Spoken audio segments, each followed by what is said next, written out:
All right, everyone, welcome back to the Coyote Radio Show and podcast. We got a great guest today, Joshua. Do you go by Joshua? But do people Yes, can sir. I call you Joshua. Josh, or is that wrong? Well, I prefer Joshua, but it doesn't really Okay, matter. I'll call you the long green cigarette, There you go. Joshua. And I always want to put an L in your last name too. I'm sure you get that a lot. I do get that a lot. Yeah, I You- do. Yeah, I but just tell people think of like the mayor from The Simpsons, Quimby. Quimby. There we go, Joshua Quimby. Yes, sir. Um, I usually get it down by the song you did with Liam St. John, Noose. Oh yeah, he'll be like, what does he say? Like, come on, Quimby. Yeah, he's like, "Come on, Quimby." He gets into it. But welcome to the show, man. Thank you so much for taking your time. Uh, Man, thanks for having me. I've been watching the show for a while. I'm a fan. I like the artist interview, so it's yeah, an honor. yeah. I like what you've been doing, man. It's been great, and watch it grow too a little bit. Thank you. Uh, Yeah, it's been a big year for sure. yeah. If you could, since it's your first time on, kind of start from the beginning. Where you're from, how you got into music, and what inspired Yeah. you. Yeah, I'm from a small town in the northeastern part of Connecticut, about 40 minutes outside of Hartford. And my first introduction to music was playing guitar when I was a kid. I started playing guitar when I was 10. Um, it was actually my dad's suggestion to get a six string in my hands because I actually wanted to be a drummer. I was like, I want to play rock and roll, play drums. Uh, but yeah, I ended up getting private instruction from some cat in towns called Rockville, Connecticut, who he'd been a touring guitar player his whole life, played in folk and blues and rock and roll bands. And so a lot of what we did when I sat down with him was we just jammed and, listened to good music. And I attribute a lot of my early influence to him. And I guess the stuff I'm doing now, mainly to what he taught me, which is that music is more than just notes on a page. I'm kind of grateful I didn't go the classical or jazz route, and it was just more like let's fucking put on Stevie Ray Vaughan and just jam over some blues. Texas That Southern. plus my grandpa is kind of a country music aficionado, and was constantly showing me shit like when I was just getting into guitar around like 11, 12. He would put me onto some killer players, the likes of like Jerry Reed, Jet Adkins, Mark Knopfler, even some a little bit more rock and roll. But yeah, and put me on these YouTube rabbit holes. And so yeah, I don't know. I guess that music's been a part of my life since I was a kid. And yeah, I grew up and moved to Nashville about 4 years ago.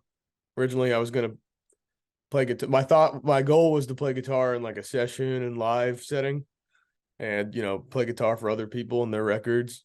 But I got bit with the songwriting bug a few years ago. I've been a writer my whole life, but never really thought I'd be a songwriter. And yeah, I've been honing in my craft and my sound, drawing from my earliest influences with music, and plus some new influence. And now I've got my sound down, I think. So it feels good. Yeah, But I think you do. It's that's the short version of the Joshua Quimby story. yeah, and I hear all those influences. You got the bluesiness going on for sure in that picking style, and that little bit of rock edge too in there, and I love it. Can't Definitely. shake it, man. It's my roots. Yeah, it's good stuff. You have such a unique voice too. Like it stands out. Thank you.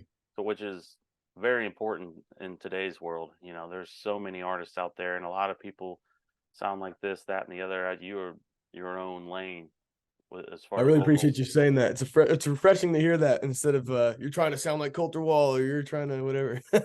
I just can't. It's Yeah, just how I I think sing, it's man. totally different from Coulter. I really do think it's totally different. Thank you. The only thing I would be concerned about is, man, how can you, how can you do that night in and night out? It feels like it's a real strain. Yeah. Do you have vocal issues from time to time, or No, you see, it's funny. I get that a lot. Really, it's just how it sounds when I project. So I guess call it a blessing or a curse, whatever you want to call it. I mean, some people hate my voice, some people love it. I have a unique voice for sure, and but it's just the way it sounds when I project. And I've been only singing a few years. That was never something I really did growing up. I mean, here and there I tried, to Right. accompany guitar playing, but not until I started writing songs and really truly pursuing being an artist did I really start to work on my voice. And I've definitely done my due diligence in learning how to maintain and upkeep a healthy voice. And, I'm sure smoking as much as I do doesn't help with the rasp. I'm sure that's part of it, but I don't think that's all of it. I think some folks just have naturally raspy tone. And I don't Yeah. know. That's the hand I've been dealt. So, Yeah. so no, I don't really. I mean, I have just as many vocal health problems as any full time singer would have. It's nothing too Okay. crazy, but Yeah, I mean, I grew up in the metal scene and rock and all that, and I was in a couple punk bands. I was screaming into microphones, but and yeah, there's guys that have been doing that for years. They've been able to control their projection of how they scream, and there's definitely an art form to it. totally, totally. So, well, that's good to hear. Um, where we as far as what you have online music wise, first of all, every song I like. I don't think you have a bad song. Thank Just you. That's so how you kind. put on a record and there's like one you're like, yeah, it's all right, and you skip it. I usually just Yeah, let it play. that's Uh, sweetie, man. Thank you. but we got bits and parts. You're doing lots of releases of singles. What's in the works as far as like a full album coming our way? Yeah, man. I actually just literally yesterday had a like 12-hour recording session and tracked out my next LP. So it's a 10-song record. It'll come out next year. Um, and I'll probably, do a few singles for it beginning of next year, but nothing that I've released so far is on the album. So Long Green Cigarette is just its own thing. It was a single. And the album actually is a different, change of pace. People kind of know me as the guy, like the pot smoking country singer who has like all these songs about weed, which is great. I mean, people give me free pot in my shows and stuff. It's great. I love it. I'm definitely not complaining about the association. I definitely brought it on myself not to sing about it. But I wanted to prove I can do other shit. I have other things to talk about. I have stories to tell. And so this album is more focused on family, where I'm from, how it's impacted me and shaped me. And I guess overall, just trying to be a voice for small towns and more rural areas in the Northeast, which is something that I don't think is as represented in the genre. So yeah, Yeah, it's a more mature step, I think. And I've only been songwriting a few years, so I've been growing and improving in that craft. And I think this is a culmination of all the work I put in the past couple of years. yeah, yeah. I love that approach, that attitude. I think some of the best writers out there is just guys that are honest and they'll write down stuff that even if it's, being vulnerable or whatever, they're just honest writers in their music. That's some of the best music. And Totally agree. yeah, even if it's, not so flattering or you might say something about yourself where you're like, mom might not be happy I mentioned that, but oh well. Yeah, I know you've had Benjamin Todd on here a few Yeah. times. That's a vulnerable songwriter if there ever was one. That man can really dig deep and talk about things that are pretty heavy, and he's got a very incredible way with words. So inspired by artists like that who just keep it raw. None of these songs are too like. Some of them they take a stand. In a way, the record's like a protest record. Like I have a song about it's called The Barn. It's a song I wrote about so my childhood home, it was actually built on what was a dairy farm, like just not even that long ago, honestly, like 34 years ago. And the farmer had sold that land and it was developed on. That's how the house was built. But like all growing up, like it was pretty like obvious visibly that it had been on a dairy farm. Like we had a barn right across the street that was like kind of decrepit and falling apart, but it was there. And in the backyard, like you walk to the edge of the backyard, we had shrubbery and tall grass that separated us from our neighbor a good distance away. And in that grass was like old rusted farm equipment, like tractor spoke or, just random rusted metal and other bullshit. And, that was like, honestly, it shaped my childhood. It was, I have like core memories about all that, but I returned home like, earlier this year, it's a couple months ago. Actually, I guess it was only just a few weeks ago now. because I have a couple of my mom and my dad live in different areas of the state just because they're divorced, and so but I usually spend time with my mom. I went back to my dad's, which is this childhood home, and that barn is gone and all that gear is gone, and where the barn was, there's a new house. It's just I don't know. It's like how much more country is there going to be, and as the years roll on, because people are greedy and money's there to be made and development's going to continue. So that's the kind of stuff I'm writing about now. It's like a different, more Okay. serious tone. Yeah. We kind of grew up kind of the same. I'm here in the Midwest though, but Yeah, yeah, you're in same. I what, indie? outskirts of Indy. Countryside. Yeah, Um, I've never really gotten to make my way out there. I hear it's pretty though. yeah, yeah, it is. I've done enough traveling to know like I appreciate where I come from and what's here. So it's cool. But yeah, same idea. The old barns around. Uh, I got a hog farm right next to me that's no longer in operation actually. Hmm. Uh, so it's just country living, I guess. Totally. I wouldn't really like describe my hometown as like super super country, like as country as it can get or anything, but like well, where my mom lives is a little bit more like that. But like it's just like I mean, I can take you from that home I'm talking about and drive you 4 minutes either direction and show you cows and horses. And that still hasn't changed, thankfully. But yeah, there's just like marks of history and charm that are just being, slowly taken away and just like more and more suburbia is being added, which is fucking sad, man. Like just It is losing like sad.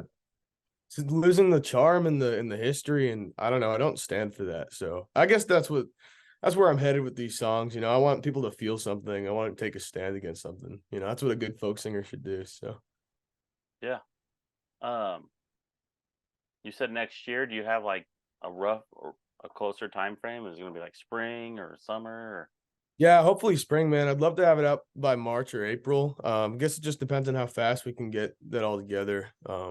But the record itself is mostly recorded. I just need to get some pedal steel overdubbed, some vocal harmonies, and she'll be ready to go. It sounds really good, man. I'm really excited about it. I think I've improved a lot as a singer and a songwriter in the past few years, so that's I'm awesome. stoked to share it. Yeah, I won't be mad at you if you send me a couple songs on the DL and so I I would can love to send you a review song, them. man. I'll absolutely send you a song. You just can't share it with anybody. No, no, I wouldn't do that. Yeah, I listen. You mentioned Benjamin. I've heard both of his new records, and they are killer. Oh, I cannot wait to hear him. Yeah, they're He great. cut a honky tonk record right in Nashville. Yeah, I'm yeah, fucking stoked about that, man. I love honky tonk music. yeah. It's a good one. Um, you mentioned all the pot smoking songs. Yeah. That's funny you said that because this past weekend when we were at Muddy Roots, you ripped that bong hit somebody gave off stage. That's the funniest clip. I was sitting there Man, like, that was oh man, that was so funny because I just had played Long Green Cigarette, and I remember I said at the end of the song some shit. I was like, I could use a Long Green Cigarette right now, and just these people at the front were just like, "You want to rip the bong?" I'm like, "Hell yeah, dude!" I went down to rip it. Dude, um, they didn't even grind that shit. It was like little fucking nugs in there, so I couldn't even get it lit at first. That's why I was struggling with the lighter, and I don't even think there's water in the bong, man. I think I did a dry rip. Shit was terrible. Whatever. I was like on stage, and then that was the last song. I felt like Popeye eating spinach or some shit. Like getting like all, like yeah. I could have kept going for like a couple hours, but yeah, I that's only had hilarious. 45 That's minutes. Muddy Roots, man. Yeah, that was fun, man. That was a great festival. I really enjoyed it. Yeah, I saw some people saying it's like a poser festival. I'm like, fuck off, man. It seems like a good community to me. I don't know. Nobody was. poser festival. What's that even? I don't know, dude. It's probably just some self-righteous asshole who thinks he's better than everybody else. Like somebody commented on one of my posts, like they're like, "This is awesome, but Muddy Roots is a poser festival." I'm like, "All right, whatever. You be So miserable." what? Even if it is, What the if there's fuck is a someone there that poser wants to anyway? hear your shit, you're gonna play it. What the fuck even is a poser, man? I hate that shit. I'm sorry. I don't know, man. uh, Man, that's funny. yeah, So what's in store as far? I know you're getting ready to go back on the road with with Liam again. Yeah, yeah, Liam mhm. St. John. You guys are gonna Yeah. be at it for a minute. Yes, sir. Yeah, we've been man. I mean, he's had me out to support him like This will be the fourth time, so pretty wild. But yeah, that's gonna be like October and like early November, and then I think I have a few shows with Joshua Ray Walker in the middle of November. I don't know if you're familiar with him. He's a Yeah, Texas honky tonk guy. yeah. Yeah, he's I know amazing, Joshua. man. I love his music. It was cool. I recently got a booking deal with WME, and they've been super helpful. Like they're the ones who organized the Joshua Ray Walker stuff. So yeah, and then after that, man, like well, I'm playing Americana Fest here in Nashville in a couple weeks, but I have a show back up in Connecticut at the end of the year. Got rescheduled. I was supposed to do it in a couple weeks ago actually, but I got like laryngitis and couldn't do it. But I that's in December. So that'll finish out the year, and then I actually don't have anything on the books next year right now, but I'm sure that's going to change more quickly than Well, I can. what's Than going I to can. finish the year out is the New Year's Eve show. That's right, the New Year's Eve show, of Forgot. course, with Liam and you organizing that. Yep, I'm really excited about that, man. Yeah. When are we gonna start promoting that? Right now, this is the world premiere announcement, I guess you could say. You heard it here, Uh, folks. New Year's yep. Eve, William St. New John, Year's Joshua Eve, Pickens, Duke's Indy. Minneapolis. That's in Indianapolis. We're Man, I'm gonna so have excited. Joshua's gonna perform, of course.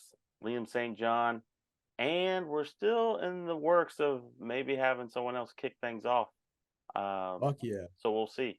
So it's gonna be a great. I was there last year for New Year's Eve. It was Jeremy Pinnell, Eric Bolander, and Hannah Juanita, and it was a great That's time. awesome. What a lineup, man. A lot of talent. I'm really grateful you asked me to be a part of it, man. Yeah, like I said, I like what you guys are doing, so I was happy that it was going to be doable. It's some of that scheduling is tough, and Yeah. the way the Well, hey, world is talk right about now. I don't have any plans for New Year's. Now I do. And I love having New Year's plans. So let's go. Yeah, so mark your calendars. Um, that's great. And Liam, talked to Liam, of course, on here, and then I went and actually saw him perform here in Indy like 3 weeks ago or something. Solo, stripped back, and great. He puts a lot of feeling in that music. I love it. Liam is a very legit cat, man. It's absolutely an honor to get to tour with him. He's very inspiring. Like he's just super. Again, we're talking about raw and authentic songwriters. Like Liam just pours his soul out, and his music is like it's very beautifully done. So yeah, man, he's a treat to see live. Anybody watching this podcast, if you have the opportunity to see him, definitely do. It Yeah, wouldn't hurt if he came out to one of our shows, and I'll be there too. exactly. Yeah. That's great. Yeah, I'm excited to hear this new record you got now. Will that be available on vinyl? I'm kind of a Man, I'm a see, vinyl I hope junkie. so. I definitely is 100% a goal. Vinyl's really tough to finance. I'm independent. I don't have like a lot of money behind what I'm Yeah, doing. This is from the ground up. Like, definitely have some label interest on this record, but I don't. I'm definitely not in a place where I'm like, I'm not jumping for a record deal. Like, it would have to be a really good situation where I can right. maintain all my creative control and like I don't have, bullshit terms. So, I'll sooner stay independent my whole life than sign away my rights for, a shitty contract and a couple 100,000. So, um, yeah. So what I'll say is like, absolutely, I'm gonna figure out a way to do that. Maybe I'll do like a pre-order thing so that I can get it financed up front and then order them. But like, Yeah. I would say anticipate that there'll be a vinyl run for it. Yeah, that's the goal. It's just tough because it's so expensive. Oh, it's nuts. It's It's really definitely tough. Man, I don't know. I feel like I must have like had a bad quote or something because dude, it's like it can be damn near like $10,000 for like a run of like 100, 200. Like it's like insane. I've never had that much money in my bank account at once. So Yeah, it's an investment, but I think you would recoup it back and then some. yeah, totally. So I'm sure. I mean, people have been asking for vinyl for a long time. So I mean, I'd yeah, love to get it. I'd love to get my older shit. I'd love to get myself titled on vinyl, maybe the These Old Jeans EP. But yeah, yeah. And the recordings you did with our vinyl sessions, that'd be great. yeah, that would be sweet, man. I wonder if they would do that. Maybe I'll reach out to them. Yeah, Because maybe they'll do it on their dime. that'd be perfect. Uh, so what else do we need to know about you? I got we sent that message out. I'm gonna pull some up right now. I put on Yeah, let me know if you Instagram got any questions. what we should ask you. I don't know, man. I'm an open book. I don't know. I'm gonna pull some of these up, see what they said. Somebody commented on that post, said, "Ask him how you pronounce his first name." I'm like, "What?" It's just Joshua, man. It's not that crazy name. I know it. This isn't about the to answer the. I'm sorry, I did read some of the comments on the Instagram post. To answer about the pearl snap question, where I had the pearl. Yeah. It was given to me. There's this tattoo artist in West Virginia. His name's Bryson Dalton. He's a badass. He actually done a lot of ink for me. Like, so he did on this arm. So this tattoo here is a blue tick coonhound, which is the state dog of Tennessee, and then this bird here is the American robin, which is the state bird of Connecticut. And it's Okay. on like he's like treeing the bird. So he did that tattoo, which is actually like a something of a logo for me moving forward, and it's probably gonna be on the album cover. Oh, So cool. Did and you then he have also you had a blue tick before? no, I've never had one. I just thought it was more Yeah. about the symbolism of Tennessee and I don't know, like Yeah, the impact. exactly. But yeah, I've never owned. No, I haven't. I hear they're great dogs though. He also did this eagle on me. But anyways, yeah. So he had a couple of pearl snaps that were too big for him, and he just gave me the pearl snap. That's how I got that one. That's awesome. Oh, I know who asked about the first name. He's a buddy of mine. He's just messing around. Okay, word. What else we got here? More shout outs.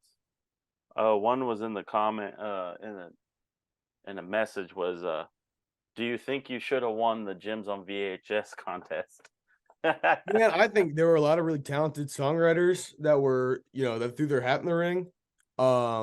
It was a really awesome competition. I was grateful to make it to the top 10. But then after that point, like it was up to the Gems Patreon supporters. And so if they didn't vote for me, then no, I don't think I deserved to win or anything. I felt confident in my submission. Anthony actually had encouraged me like to submit one. And then, what ended up happening was, I didn't win obviously, but then he actually reached out to me to film a session with Gems. And I was like 100%. Obviously, I was excited as fuck. I'd been a fan for years. But it actually was supposed to be the same week I had my show in Connecticut because he and I were going to be in Connecticut together, and we were going to do it in my hometown. And Oh then man, that would have been I said great. I got laryngitis and I was sick, so we couldn't do it. And he hasn't asked me to reschedule yet, so I don't know when or if that will happen again. I really hope it does. But so yeah, long story short, no, I'm not like I don't think I should have won. Like I don't think I deserved it or I anything. didn't think you would have But something. I think the guy I, who won was great. So you're still pissed off. I'm pissed.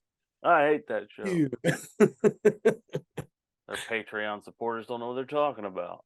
They don't fucking know folk music. Yeah, No. they're posers. There you go. There you Man, I feel like that word's getting thrown around a lot these days. The word poser. It's like people are just like upset. I honestly think anybody who uses that word to describe somebody else is low-key insecure.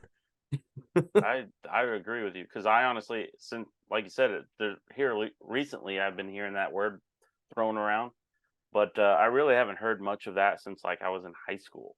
Yeah, it's it's a like weird. something a high school kid would say, like what?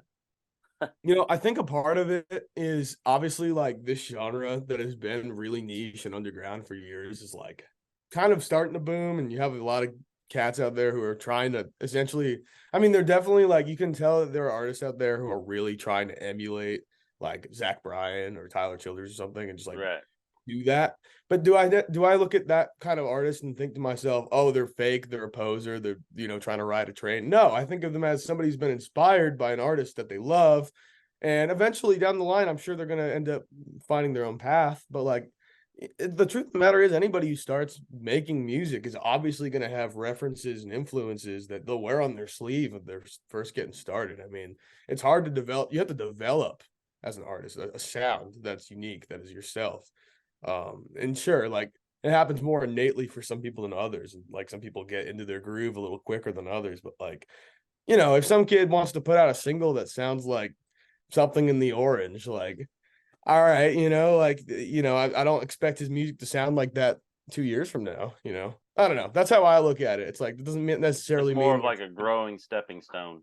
yeah, man. Fine. And I Yeah. mean, if you think about it, like Zach Bryan's early, and by the way, I'm using Zach Bryan I'm not honestly the biggest fan of Zach Bryan. Like I respect him and what he's built, He but just like his got music, cuffed, man. Did you see that today? what? He just got arrested. Did you see all Yeah, I that did news? see that, man. That's interesting, isn't it? Something in the orange jumpsuit.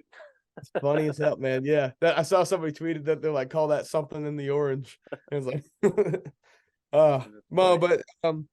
but you know, his early stuff, like he would probably admit it. He was trying to sound like Tyler Childers, absolutely, you know. But now he's developed. He has his own sound. Like again, maybe it's not personally what I connect with. Like I don't like listen to Zach Bryan, but tons of people do. You know, he's got like Right. 20 million listeners or something on Spotify. So, and obviously he built his own thing from that. So that's just that's just what happens when you're a superstar. You inspire a lot of people. People want to do what you're doing, but then they'll evolve and grow. So Yeah. That's a good way to look at it, really. yeah, man. Huh. Man. Yeah, it's hard to believe like the number of people that just there's been so many Tyler Childers rip-offs or whatever you want to call it, but so what? Yeah, I mean, hey, when I was first getting started, I got that all the time. That I wanted to be that I was like some wannabe Tyler Childers or some wannabe Coulter Wall. The Coulter But Wall. it's It didn't help your case that you covered his one of his songs. well, yeah. I to be fair, that's well, I love that song, man. And it's Oh like yeah. Tyler or Coulter doesn't fuck with his older stuff as much. Like pretty outwardly, he doesn't. You know, he obviously changed his vocal style. He changed like a lot about his appearance, his vibe, and his sound. And I love his new sound. I actually prefer Coulter Wall's new sound. I think it's fucking kick ass. But that older music, there's something about that song specifically, "Devil Wears a Suit and Tie," that I just think is such a badass outlaw ass song about like fuck the man, fuck the government. Like the devil wears a suit and tie. Like obviously that's imagery that's been done time and time again, but something about his version of that song is just so raw. It just hits me. And you know, Yeah. I'd been covering it for a while, and I don't know. It felt like I don't often cut covers, but the only cover I'd cut before it was Johnny Be Good by Chuck Berry. Um, I love that cover, by the way. The Thank you. Johnny Be Good cover is sick. I appreciate it. But yeah, I don't know. I threw it out there. I put it out. People seem to like it. And so yeah, no, I guess I didn't help my case when when I said it, but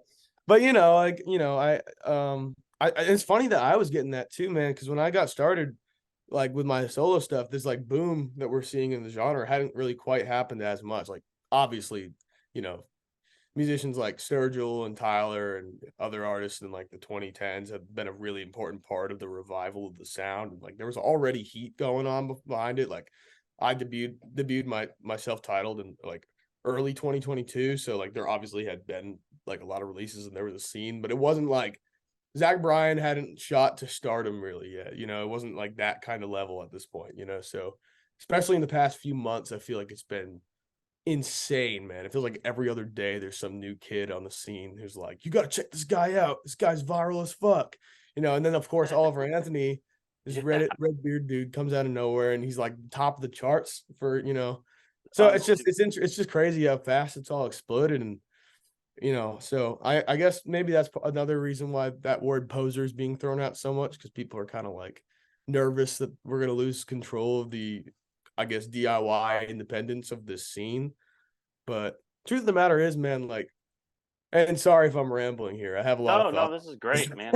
Like I But truth of the matter is, man, even if Nashville record executives start like, trying to sell this authentic image, they start picking up these guys who are like young and have like a unique voice or whatever, and they start trying to produce it and make it into something that it shouldn't be. I feel like us, you and I, and other people in the scene are going to be able to sniff that out from a mile away. And it's not like what we do is threatened by the existence of people, becoming superstars.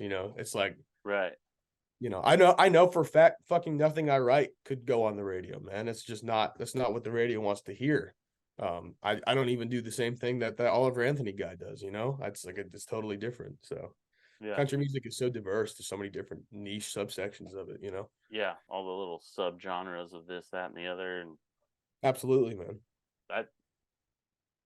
Yeah, and it depends on the day for me which one I like more. I just whatever my mood is, I gravitate towards. Totally, man. One day Yeah. I will like stream, Tony Rice records, from like Yeah, the hell yeah. 70s and 80s, and then the next day I'm listening to Hank Williams, or the day after that I'm listening to Sturgill, you know. But they all do something different. I mean, like the classic legends and the new cats too. Like there's just such a variety, man. Bluegrass, honky tonk, you know, like Yeah. Americana, roots, you know. There's The so only many. the only genre that I ever bag on is and I don't have a problem necessarily with the word mainstream, like say a Zach Bryan or Yeah. whatever, mainstream.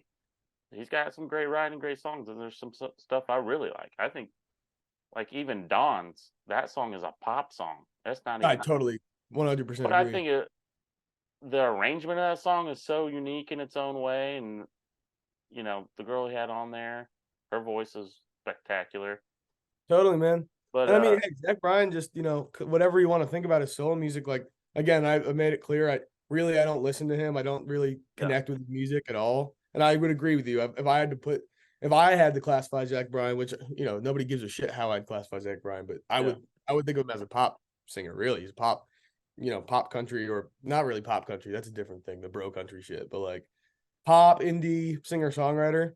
But he yeah, worked with Sierra Farrell in the War and Treaty on his most recent record, man. These are names in this scene that really are legit as fuck, you know? And so you got to give him props for lifting up other artists. And yeah, obviously his roots are deep, and they run deep. So yeah. respect, man, you know? Mainstream's one thing, but the pop country, bro country stuff, I can't. No, That's where I draw the line. man, That's I totally agree with you, man. Those songs are written by like 5 people in some room on Music Row. It's like and not everything's even a little auto profitable. tuned, and it's to the same old Snaptrack thing, and that Man, it's that's like why I that got these, song. man. That's why I got these. Fuck yeah, I got brother. T-shirts with these. I'll have to get you one. Oh, I would love one, man. I would wear the hell out of that. By the way, put that I'll have sticker them up at on. New Year's Eve, and anyone there, I'll have koozies and shirts and posters. Perfect, man. Yeah, I threw that sticker of yours on my guitar case. Yeah. But yeah, no, totally agree with you. I mean, it's just a totally different beast, man. Like even so that Jason Aldean song, the "Try That in a Small Town," the one that like got a bunch of Oh yeah. obviously plastered all over the internet because it was so inflammatory. Dude, that guy's from Macon, Georgia. That's a city with 150,000 people in it. I know it. I know it. That's some bullshit, man. He's pandering as fuck to these like like I don't really give a shit what your politics are. Like, regardless of the political stance of the song, the guy's a grifter, man. The song wasn't even written by him. His name's Yeah, not even on it's the song or anything. a fake fraud. Just well, someone posted too, and obviously I don't follow his music, but like uh, a couple years later, it was talking about he had a song that came out that was like, "I hate this small town, got to move out and move on to a better place," and all that. It's like, Yeah, wait a minute, I thought you hated the small town. Now you're saying don't come here. Like, what the yeah, fuck I are you don't talking about? understand, man. It's just like obviously what he does is different than like what we do in this Yeah, kind of scene, man. He's not. It's not about the authenticity. It's not about the yeah. deepness of the lyric. It's about making a shit ton of money and It's a being a pop catch star. line that will grab some money. That's Exactly. what it is. Exactly. And so you know what, man? Like he's got to feed his family. Like I understand, but like as far as like an artistic perspective is concerned, I don't think that music is worth anything, man. Yeah, there's too much music out in the world to waste my time with that stuff. 100%. But That's actually and not all, like some of these guys, like I don't know, Blake Shelton, hate his music, but I could probably yeah. go fishing with the dude and have a beer and Well, have a good yeah. time. You know what I mean? Like, Totally, man. Yeah, Blake Shelton's probably a good but friend. I You would can have a be beer with him. busting his balls a little bit. Like, dude, that song was kind of ooh. Yeah. What if he casting on something else? Man, he probably knows that too. He probably would agree with you. He'd be like, He's "Yeah, no, probably that just song's a laughing. He's like, bullshit, yeah, man." check my bank account though, dude. No, exactly. Fuck. So, it's not about the money for everybody. It's not about the money for me, Yeah, but it is about the money for some people, man. And you know what? I mean, I guess that is what it is. Those records do sell. They do make it on the hmm radio, make it yeah, into sync placements, millions of that's dollars, funny. man. Yeah, and It's crazy. it'll It's be fucking interesting. Remember this conversation, and we'll see where we're at in 10 years from now. See how yeah. things have No, changed. really, man. I don't know. It's so hard to predict where all music honestly is going, because like I feel like we're at a moment now where people are craving authentic music. Like they don't people are starting to get fed up with that same old cliche bullshit like pop Yep. country. They want to hear voices like Benjamin Todd. Like They want to hear people. I mean, Benjamin Todd's, I guess, I think he's severely underrated still. It's actually insane to me. I mean, obviously he's pretty well loved and respected deeply in this scene, but just the fact that he's been kind of, given the middle finger by, you know, the powers that be at Spotify and like other like Yeah. I don't know, man. Like he should be on all the playlists, He's a legend, Yeah. but artists like that though, man, I think, there's a good chance that that's where things shift and it's like less in the power of in the hands of executives and more like, okay, this is music is for the people. Like finding independent artists are maybe going to be able to get further than they have historically. Right. I think that this whole Oliver Anthony thing that's a sign of it. A guy that's just singing from his heart, acoustic guitar, stripped down, independent artist. That's a win for the independent community, even if you like agree with what he's saying or not or whatever. And that's just like hell. I heard Anthony talking about it from Jim's on VHS. He's Yeah. like, that tide is going to turn. That's what's going to be popular. The next thing you know, we're all going to be sick of hearing sad, sappy coal miner songs for a little while, and it will turn back up to something that's more hip or poppy, or Oh yeah. Hey like man, I mean that's kind reinventing of the how wheel all every the time. think about it, man. Like so in the 60s and like 50s, 60s, 70s, there was like the folk revival, Bob Mhm. Dylan, like all these names coming out, like writing these like folk songs and stuff. And it was like all the like young people were into it, hippies were into it. It was very much a staple of its time. And like that music has been timeless. It's not like it's ever slipped away from being these people, these artists are legendary, but like there was it obviously the tide turned again and it wasn't like what was in for like a while for like Right. decades, and like that's can be said with the country music, the like I guess alternative country music movement that we're having. Like, there was like a alt country movement in the 90s, but like obviously in the early 2000s, like especially with what happened in 2001, a lot changed. Like, the topics that were being talked about, the subject matter of the songs was very whittled down and became more Hmm. consumable for mass audiences. And as the music industry changed, like, people were concerned about taking an artist and developing them into a pop star so they could sell out arenas everywhere and just things change. And now that the music industry is shifting yet again, it's makes sense why we'd have more of a shot as independent singers. But I agree with you, man. I saw Anthony post that it was like everybody wants to be country now. Is country cool? I don't know. Who knows? What even is country? Who's country? Who's to say who's country? Yeah. But I'll tell Yeah. you one thing: definitely not Jason Aldean from Macon, Georgia, population 150,000. Definitely not. Yep. So Yeah, man, it's crazy. It's fun and exciting times to see it. We'll see what happens with all that. Yeah, as far as me for music one, I'm industry goes. excited. Huh? I'm excited for one. I'm excited to see where things go. Yeah. Yeah. So, I'll tell you what it was for me. You talk about different things that happen in culture and over time and things that pop up that make things popular again. For me, because like I said, I grew up on metal and all this stuff. When I was younger, though, I did already like Johnny Cash. My grandpa showed me Johnny Cash when we were like selling apples off a tailgate somewhere in a Walmart parking lot or something. yeah, And that one always stuck with me. But I was still metalhead, and sure. Oh Brother Where Art Thou. That when that took storm, I was a Ralph Stanley. Just love that dude. And I don't even play his style of banjo, but he's the reason Yeah. why I even own a banjo. You Wow, know, really? That's amazing, yeah. man. And I met him a couple times, and from there I Fuck. went down the rabbit hole more than ever. I started listening to bluegrass, the blues, the folk guys, of course, all the outlaw guys that are big name. Then started getting into the niche stuff. Totally. Um, even back to early 1920s, 30s guys. Just Yeah, stuff man. that just. I'm a huge Jimmy Rogers fan. I love Jimmy Rogers. Hell yeah, man. Good stuff. Totally. Yeah, man. Yeah, Oh Brother Where Art Thou was such a good film. That shit came out in 2000, right? It was like right Yeah, before. right in there. Yeah, that's Yeah, what set really me on good my movie. little path. Man, you mentioned Ralph Stanley. I kind of want to use a second to promote artists that I really dig. That I feel like you would really dig if you don't already know who they are, but like they're kind of starting to make waves. I took them out on tour with me. They're called the Laurel Hells Ramblers, and The front woman is Clover Lynn, and she picks banjo like a motherfucker. And she's from the same area of Virginia as Ralph Stanley, Oh yeah, southwestern Virginia, like the in the Clinch holler, Mountain. in the mountains. So yeah, super like just southern Appalachia, like incredible picker. And yeah, definitely check out their stuff. They actually have a song with them. They so graciously invited me to sing on a Appalachian standard called Raleigh and Spencer. They could have totally chosen somebody from their region, and they just wanted my Right. voice on. Really honored. So we put out that song. We recorded it actually in Franklin County, Virginia. Like right in the mountains. It was amazing. So yeah, definitely check them out. If you dig the Ralph Stanley, but also they have that like edge to them that you might dig as somebody who's a metalhead. Like their Yeah. graphics, man, they have the it says like Laurel Hills Ramblers and like the barely legible ass metal font and shit. Yeah. So, Yeah. that's pretty cool, man. Yeah, definitely give them a check them out. It might even be cool to get them on the show, but Yeah, I'll definitely look into it. It yeah, sounds right up my alley.